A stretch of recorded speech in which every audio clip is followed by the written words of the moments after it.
चला तर आज आपण सकाळच्या घाई गडबडीत डब्यासाठी 3 पराठ्याची रेसिपी बघतोय। त्यासाठी व्हिडिओ शेवटपर्यंत नक्की बघा। आवडल्यास लाईक शेअर सबस्क्राईब नक्की करा। आपली पहिली रेसिपी आहे वाटाण्याचा पराठा। वाटाण्याचा पराठा बनवण्यासाठी मी वाटाणे जे आहे ते स्वच्छ धुवून 1 वाटीभर इतके वाटाणे घेतले। त्यानंतर वाटाणे जे आहे ते आपल्याला मिक्सरमधून बारीक असे काढायचे। त्यामुळे मी मिक्सरच्या छोट्या भांड्यामध्ये हे वाटाणे टाकते। त्यामध्ये 2-3 लसणाच्या पाकळ्या, थोडेसे जिरे आणि आपल्याला हे मिक्सरला एकदम बारीक असं वाटून घ्यायचं आहे। जसं की व्हिडिओमध्ये दाखवते त्याप्रमाणे आपल्याला बारीक असं दरदरीत वाटून घ्यायचं आहे।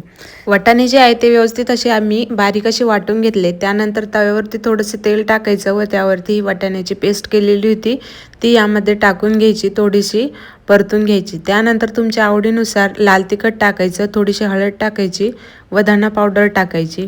छान असं हे मसाले तुम्ही तुमच्या आवडीनुसार टाकू शकता। त्यानंतर चवीनुसार मीठ टाकायचं व व्यवस्थित आपल्याला हे जे आहे ते मिक्स करून घ्यायचं। शक्यतो हे वाटाण्याचं मिश्रण जे आहे ते व्यवस्थित परतूनच घ्या। याने कच्चापणा वाटाण्याचा जो आहे तो सगळा निघून जातो। आपली फिलिंग जी आहे ती वाटाण्याच्या पराठ्याची ती रेडी आहे। चला तर आता आपण पराठा बनवून घेऊ। पराठा बनवण्यासाठी मी पोलपाटवर थोडंसं कोरडं पीठ घेतलं आहे। त्यानंतर मी अगोदरच पीठ भिजवून ठेवलेलं होतं, त्यामुळे पीठ जे आहे ते व्यवस्थित भिजले गेलं आहे। मी 4 इथं छोटे छोटे गोळे करते। त्यातला एक गोळा घेतला व छोटीशी अशी पुरी, जशी की पुरी लाटतो ना तेवढी मी लाटून घेतली। त्यानंतर यामध्ये आपल्याला ही वाटाण्याची फिलिंग जी आहे ती भरून घ्यायची व दाबून घ्यायचं कडेकडेने। आपल्याला व्यवस्थित असं कडेकडेने दाबून घ्यायचं व हलक्या हाताने नाक जे आहे ते याचं बंद करायचं व फुटणार नाही या पद्धतीने आपल्याला पराठा जो आहे तो व्यवस्थित असं बंद करून घ्यायचा। त्यानंतर हलक्या हाताने आपल्याला पराठा जो आहे तो लाटून घ्यायचा। हलक्या हाताने दाबल्यावर काय होतं ना, सारण जे आहे ते सगळीकडे पसरतं, पराठा जो आहे तो फाटत नाही। तर छान असं मी हलक्या हाताने पराठा जो आहे तो लाटून घेतला।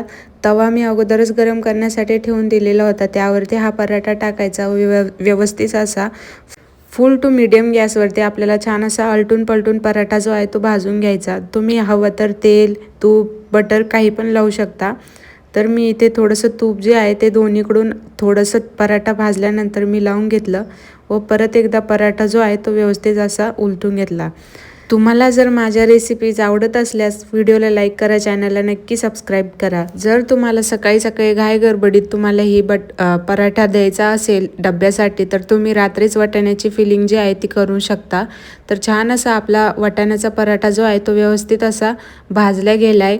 दोन्हीकडून मस्त असा आपला वाटाण्याचा पराठा जो आहे तो भाजला गेला आहे। दुसराही पराठा मी याच पद्धतीने भाजून घेते। मस्त असा आपला वाटाण्याचा पराठा जो आहे तो मऊसूत असा तयार आहे।